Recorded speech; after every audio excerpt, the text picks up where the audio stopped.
Video number 88 Andhra history. నా వీడియోలు దయచేసి క్లిక్ చేసి ఫుల్ స్క్రీన్లో చూడండి, మీకు ఉపయోగపడతాయి. ఈ వీడియోలో మనం చోడతిక్కన కుమారుడు వీరగండ గోపాల బిరుదం దాల్చిన రెండో మనుమ సిద్ధి గురించి తెలుసుకుంటాం.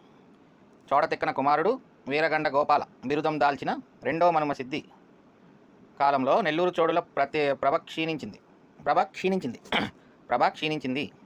నల్లసిద్ధి మొదటి మనుమ సిద్ధి. ఈ చోడతిక్కనేమో నల్లసిద్ధి కొడుకు, ఈ రెండో మనుమ సిద్ధి నల్లసిద్ధి మనవడు. సో ఇతనికి వీరగండ గోపాల బిరుదుంది రెండో మనుమ సిద్ధికి.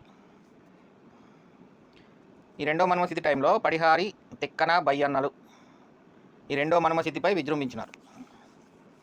శాసనాల్లో తిక్కన, బయ్యన్నలు ఉండగా సిద్ధేశ్వర చరిత్రలో అక్కన, బయ్యన్నలనుంది. సో మొత్తానికి వీళ్ళిద్దరూ కూడా దాయాదులు. వీళ్ళిద్దరూ రెండో మనుమ సిద్ధి దాయాదులు. అంటే తిక్కన అంటే మళ్ళీ మన తిక్కన కవి గురించి కాదు, తిక్కన బయ్యన, ఈ అక్కన బయ్యన వాళ్ళిద్దరూ ఈ చోడ తిక్కన కొడుకు రెండో మనుమ సిద్ధి యొక్క దాయాదులు అనమాట. సో వాళ్ళు అటాక్ చేయడం జరిగింది. రెండో మనుమ సిద్ధిని పారదోలి వీరు నెల్లూరు సింహాసనం ఆక్రమించారు. ఎవరు? అక్కన, బయ్యన. మొత్తానికి రెండో మనుమ సిద్ధిని పారదోలేశారు, అక్కడి నుంచి పంపించారు, నెల్లూరు సింహాసనం నుంచి పంపించారు. ఇదే సమయంలో వైదంబాధీశుడైన రక్కెస గంగుడు మనుమ సిద్ధి యొక్క రాజప్రతినిధి అయిన గంగయ్య సాహినిని పారదోలి కడప ప్రాంతం ఆక్రమించారు. ఈ గంగయ్య సాహిని కంట్రోల్లో కడప ప్రాంతం ఉండేది. ఈ రక్కస గంగుడు అనే అతను ఈ గంగయ్య సాహినిని పంపించేస్తాడు. గంగయ్య సాహిని రేపు కాకతీయుల టైంలో మనకి గజసాహిని, అశ్వసాహిని అనే రెండు పదాలు వస్తాయి. గణపతి దేవుడు ఇద్దరిని పెళ్లి చేసుకుంటాడు. వాళ్ళ తమ్ముడు జాయప, గణపతి దేవుడు బావమరిది జాయప అని ఒక పేరు వస్తుంది రేపు కాకతీయుల టైంలో.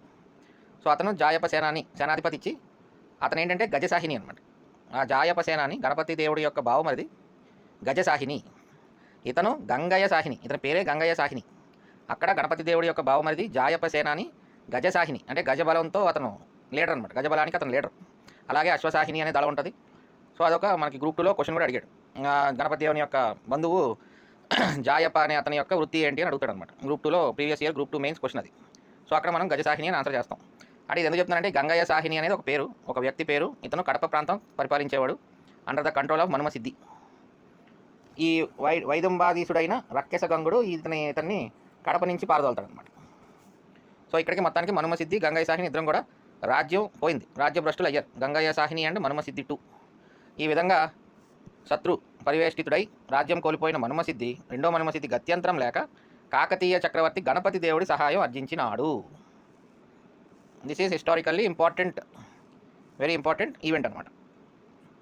నాటికే కాకతీయుల అధికారం వెలనాడు, కమ్మనాడులోనికి విస్తరించింది. వెలనాడు ఆల్రెడీ జయించడం జరిగింది కాకతీయులు.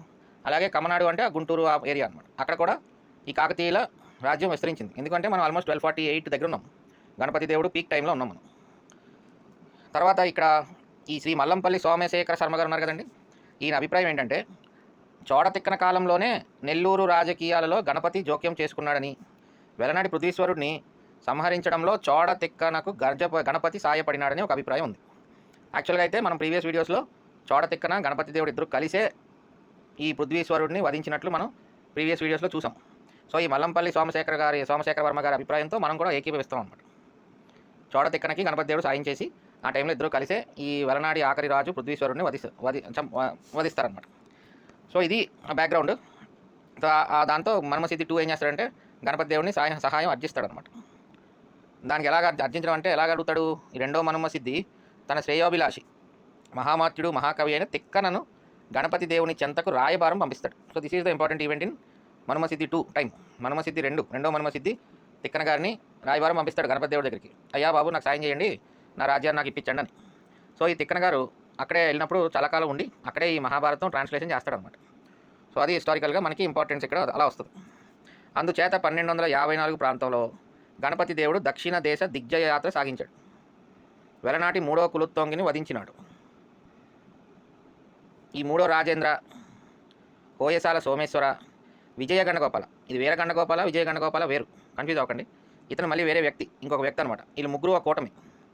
మన మనుమ సిద్ధి 2కి ఏంటంటే వీరగండగోపాల అన్న బిరుదు, ఈ విజయగండగోపాల అనే కూడా ఒక పేరు, ఆ పేరు మనిషి పేరే అది. సో వీళ్ళు ముగ్గురు కూడా కూటమి. పలయ్యారు దగ్గర జరిగిన యుద్ధంలో పరాజయం పొందుతారు వీళ్ళందరూ. ఎవరి చేతిలో? గణపతి దేవుడి చేతిలో వీళ్ళందరూ కూడా ఓడిపోతారు. ఎక్కడ? పలయ్యారు యుద్ధం. మరి తెలుగు స్పెల్లింగ్ మిస్టేక్స్ ఏమైనా ఒకటి రెండు ఉంటే ఉండొచ్చు. ఎగ్జాక్ట్‌గా మనకు అది పాత టెక్స్ట్ బుక్ కాబట్టి అప్పుడున్న టైపింగ్ ఆ టైప్ రైటర్లు అన్నీ క్లారిటీ ఉండదు కాబట్టి కొంచెం అలా అటు ఇటు అలా ఉండొచ్చు. సో అందుకని ఏదన్నా మీరు టెక్స్ట్ బుక్ రిఫరెన్స్ తీసుకున్నప్పుడు ఈ పలయారా ఏంటి అనేది చూస్తే మీకు క్లారిటీ కూడా వస్తుంది. ఎందుకంటే హిస్టరీ బాగా తెలిసిన వాళ్ళే కదా అన్ని టెక్స్ట్ బుక్లు రాస్తూ ఉంటారు. సో అందుకని మొత్తానికి ఈ యుద్ధం పేరు పలయారు యుద్ధం. ఈ ముగ్గురు కూడా గణపతి దేవుడి చేతిలో ఓడిపోతారు. ఈ దండయాత్రలో సామంత భోజుడు అనే కాకతీయ సేనాని ప్రముఖ పాత్ర వహించాడు. మొత్తానికి ఈ దండయాత్రలో కాకతీయ సేనాని పేరేంటి? సామంత భోజుడు. సామంత భోజుడు అనే కాకతీయ సేనాని ప్రముఖ పాత్ర వహించినాడు. సో మొత్తానికి మన్మసిద్ధి ఇష్యూ క్లోజ్ అయింది, అతనికి రాజ్యం వచ్చేసింది. అనంతరం రక్కేశ గంగుడు ఉన్నాడు కదా, కడప ప్రాంతంలో గంగయ్య సాహిని తోలెత్తారు కదా.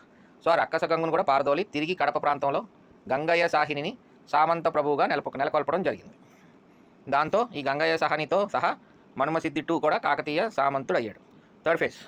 మనం ఫస్ట్ ఫేజ్ ఏమనుకున్నాం? పశ్చిమ చాళుక్యులు అనుకున్నాం, తర్వాత చోళ చాళుక్యులు, ఇప్పుడు కాకతీయులు సామంతులు. సో అలాగే థర్డ్ ఫేజ్ అన్నమాట ఇది. ఇది జరిగిన అనంతకాలానికే, ఇంకా అవ్వలేదు, ఇంపార్టెన్స్ చాలా ఉంది ఈ పర్టికులర్ దాంట్లో. కాకతీయులు అండ్ మన్మసిద్ధి 2 ఈజ్ వెరీ క్రూషియల్. బాగా జాగ్రత్తగా వినండి వీడియో. ఇది జరిగిన అనంతకాలానికే అద్దంకి సీమనేలే యాదవరాజు సారంగదేవుడు తెలుగు చోడ రాజ్యంపై దండెత్తినాడు. అతన్ని ఓడించి మనుమసిద్ధి 2 సైన్యాలు అతన్ని అశ్వదళాన్ని సంగ్రహించినట్లు తిక్కన తన నిర్వచనోత్తర రామాయణం నుండి తెలుస్తుందన్నమాట. ఈ సారంగదేవుడిని ఓడించి మనుమసిద్ధి 2 సైన్యాలు అతని అశ్వదళాన్ని, ఎవరిది? సారంగదేవుడు, యాదవరాజు సారంగదేవుడి యొక్క అశ్వదళాన్ని సంగ్రహించినట్లు తిక్కన గారి నిర్వచనోత్తర రామాయణం నుండి తెలుస్తుంది. మనం ఇలాగ చదువుకుంటూ ఉంటే రేపొద్దున నిర్వచనోత్తర రామాయణం ఎవరు రాశారు అంటే తిక్కన అని మనకు గుర్తు రాకుండా ఉండదండి ఇంకా. అలాగే కేయ బాహురు చరిత, కేతన, దండి, దశకుమార చరిత్ర అలాగే మనకి నోట్లో తిరుగుతూ ఉంటాయి. మనం నోట్స్ రాసుకున్నప్పుడు, మనం టెక్స్ట్ బుక్ అలా చదువుతున్నప్పుడు ఆ రివిజన్ పడతా ఉంటే ఇంకా ఆటోమేటిక్గా అలా గుర్తుండిపోతూ ఉంటాయి అన్నమాట. సో అది తిక్కన గారి నిర్వచనోత్తర రామాయణం నుంచి తెలుసుకున్న విషయాలు. తర్వాత 1260 ప్రాంతంలో కనిగిరి సీమలోని ఎర్రగడ్డపాడు అధిపతి అయిన కాటమరాజుకు మనుమసిద్ధి 2కి పుల్లరి గురించి యుద్ధం జరుగుతుంది. ఎవరికి? కాటమరాజు. ఇక్కడ కాటమరాజుకి మనుమసిద్ధి 2కి పుల్లరి గురించి యుద్ధం జరుగుతుంది. అంటే మనకి ఇప్పుడు నాకు అర్థం కాదు ఏంటంటే ఈ పుల్లరి అనే వర్డ్ నాకు అర్థం కాల. నాకు తెలిసిన వరకు పుల్లరి ట్యాక్స్ అని ఒకటి ఉంటుంది, గ్రేజింగ్ ట్యాక్స్ అనమాట. అంటే పుల్లరి పన్ను అని ఒకటి ఉంటుంది. అంటే ఈ గ్రేజింగ్ ట్యాక్స్ అంటే పశువులు మేతకి వెళ్ళినప్పుడు ఆ మేత వేసినప్పుడు వాళ్ళు ట్యాక్స్ కట్టాలి. సో మరి ఇక్కడ పుల్లరి గురించి యుద్ధం జరిగిందంటే కాటమరాజు అనే అతను ఏమన్నా పశువులు కాపరో మరి అలాంటి గ్రూప్ వాళ్ళు ఏమైనా ఉన్నారు. మరి అతనికి మనుమసిద్ధి 2కి ఎందుకు ఎలాగా ఏంటి అనేది క్లారిటీ లేదు టెక్స్ట్ బుక్లో. బట్ కాటమరాజు అనే పేరు కొంచెం ఇంట్రెస్టింగ్గా ఉంది కాబట్టి ఈ పాయింట్ క్వశ్చన్ అడిగడానికి కొంచెం డిఫరెంట్గా ఉంది కాబట్టి ఈ పాయింట్ నేను ఎత్తుకున్నా టెక్స్ట్ బుక్లో. సో కనిగిరి సేమ్ అనమాట. కనిగిరి ఎర్రగడ్డపాడు అధిపతి అయిన కాటమరాజుకు మనుమసిద్ధి 2కి పుల్లరి గురించి యుద్ధం జరిగింది. అంటే దీని గురించి మళ్ళీ తిక్కన స్వామియాజి పెద్ద తండ్రి ఉన్నాడు కదండి. తిక్కన స్వామియాజి పెద్ద తండ్రి ఎవరు? సిద్ధన. అతని కుమారుడైన ఖడ్గ తిక్కన తన ప్రాణాలు దారపోసి ఈ రెండో మనుమసిద్ధికి విజయం చేకూర్చాడు అనమాట. ఎవరి మీద? ఈ కాటమరాయుడి మీద, కాటమరాజు మీద. కాటమరాయుడు నడిచి ఏదో పాట ఉంటుంది కదా మన ఎవరిది ఏదో సినిమాలో పవన్ కళ్యాణ్ ఏదో కాటమరాజు కాటమరాయుడు అని ఒక పాట ఉంటుంది. సరే, ఆ కాటమరాజు కథగా ఈ వృత్తాంతం కాటమరాజు కథగా బహుళ జనాదరణ పొందిందంటండి. అంటే నాకు ఇలాగ ఎక్కడైనా ఎక్స్ట్రా వర్డింగ్ కనపడింది అనుకోండి అంటే నేను ఎగ్జామినర్ అవుతారని చెందుతాను అనమాట. ఓకే, ఇక్కడ ఏదో క్వశ్చన్ ఉంది, బహుళ జనాదరణ పొందింది అని ఒక ఫీలింగ్ కలుగుతుంది అక్కడ. సో వెంటనే ఈ కాటమరాజుకి మనుమసిద్ధికి ఈ పొల్లరి అన్న వర్డ్ అలా కొంచెం యుద్ధం ఒక ఫీలింగ్ కలుగుతూ ఉంటుంది చదువుతున్నప్పుడు. సరే, మొత్తానికి ఇది కాటమరాజు కథ. తర్వాత దాక్షిణాత్య రాజకీయాల్లో పాండ్యులు విజృంభించారు. మనం చూసాం కదా లాస్ట్ వీడియోలో మ్యాప్లో పాండ్యులు ఉన్నారు. 3వ రాజేంద్ర చోళ చక్రవర్తి, కొప్పేరుంజింగుడు, విజయగండ గోపాలుడు వారి సార్వభౌమత్వం అంగీకరించారట. ఇందాక ముగ్గురిని చూసాం కదా, ఓడిపోతారు కదా గణపతి దేవుడి మీద. వీళ్ళు ముగ్గురు మళ్ళీ పాండ్యులకి సార్వభౌమత్వం అంగీకరిస్తారు. అప్పుడు ఎంటర్ ది డ్రాగన్ జటావర్మ సుందర పాండ్యుడు. అంటే ఎంటర్ ది డ్రాగన్ ఎందుకన్నానంటే పాపం గణపతి దేవుడు ఇతని చేతిలో ఓడిపోతాడు. The only and one last అనమాట. ఒకే ఒక్క ఓటమి గణపతి దేవుడి చరిత్రలో, ఒకే ఒక్క ఓటమి అంతే. అక్కడితో అతను టైం కూడా అయిపోద్ది ఇంకా. That is with Jatavarma Sundara Pandya. So ఈ జటావర్మ సుందర పాండ్యుడు ఏం చేస్తాడు? నెల్లూరు రాజ్యం జయించాలని సంకల్పించాడు అనమాట. జటావర్మ సుందర పాండ్యుడు అప్పుడు 1263లో కొప్పెరుంజింగాదులను, అంటే ఆ ముగ్గురు త్రయం ఉన్నారు కదా, విజయగండ గోపాలుడు, కొప్పెరుంజింగుడు, అలాగే చోళ చాళుక్య రాజు కూడా ఉన్నాడు ఇందులో, కలిసిపోయాడు 3వ రాజేంద్ర చోళ చక్రవర్తి. వాళ్ళతో కలిసిపోయాడు. వాళ్ళ ముగ్గురిని కాకతీయ రాజ్యంపైకి పంపిస్తాడనమాట. కాకతీయ రాజ్యంపైకి పంపి తాను అంటే జటావర్మ సుందర పాండ్యుడు తాను స్వయంగా నెల్లూరు రాజ్యంపై దండెత్తినాడు. ఈ మనుమసిద్ధి ఏం చేస్తాడు పాపం? కాకతీయులకి మళ్ళీ హోయసాలకి బాణరాజులకి సహాయం అర్జించాడు. కానీ ముడుగూరు యుద్ధం, ముత్తుకూరు యుద్ధం అంటారు దీన్ని. ముడుగూరు యుద్ధం, ముత్తుకూరు యుద్ధం, ఓవరాల్గా అలాగా ముడుగూరు కానీ ముత్తుకూరు కానీ ఈ ఫేమస్ యుద్ధం అనమాట ఇది. వీరందరినీ కూడా జటావర్మ ఓడిస్తాడు. జటావర్మ సుందర పాండ్యుడు వీళ్ళందరినీ ఓడిచ్చేస్తాడు. మనుమసిద్ధి 2 ప్రాణాలు కోల్పోతాడు. అక్కడితో కాంచీని ఆక్రమించి నెల్లూరు ప్రవేశించి జటావర్మ వీరాభిషేకం జరుపుకున్నాడు అనమాట. సో ఇక్కడ అల్టిమేట్గా ఈ యుద్ధంలో ముడుగూరు ముత్తుకూరు యుద్ధంలో గణపతి దేవుడు ఓడిపోతాడు, మనుమసిద్ధి చనిపోతాడు. ఫైనల్గా జటావర్మ సుందర పాండ్యుడు నెల్లూరులోకి ఎంటర్ అయిపోయి వీరాభిషేకం జరుపుకుంటాడు అనమాట. సో ఇది మన రెండో Manumasiddhi story. Very important story, ఎందుకంటే interlinked with the great king Ganapati Deva of Kakatiyas and Tikkana is also involved. Tikkana కవిత్రయంలో మేజర్ పార్ట్ కంప్లీట్ చేసిన, Andhra Bharatam major part translate చేసిన తిక్కన ఇక్కడ ఇన్వాల్వ్డ్ ఈ వీడియోలో, ఈ మనుమసిద్ధి రెండో మనుమసిద్ధితో. ఆ విధంగా ఈ వీడియో కొంచెం క్వశ్చన్ రావడానికి అవకాశాలు ఎక్కువ ఉన్న ఏరియా. సో అందుకని 1-2 సార్లు వీడియోస్ మళ్ళీ ప్లే చేయండి, పీడిఎఫ్ని కూడా జాగ్రత్తగా ఎక్కువసార్లు స్టడీ చేయండి ఏరియాని.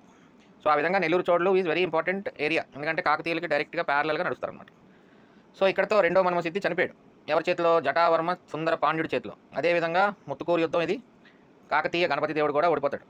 ఒకటే ఒక ఓటమి గణపతి దేవుడి చరిత్రలో, ఒకటే ఒక ఓటమి ఏంటంటే ఈ యుద్ధమే అనమాట, ఈ ముడుగూరు ముత్తుకూరు యుద్ధం. So this is the video about second Manumasiddhi of Nellore Telugu చోడాస్.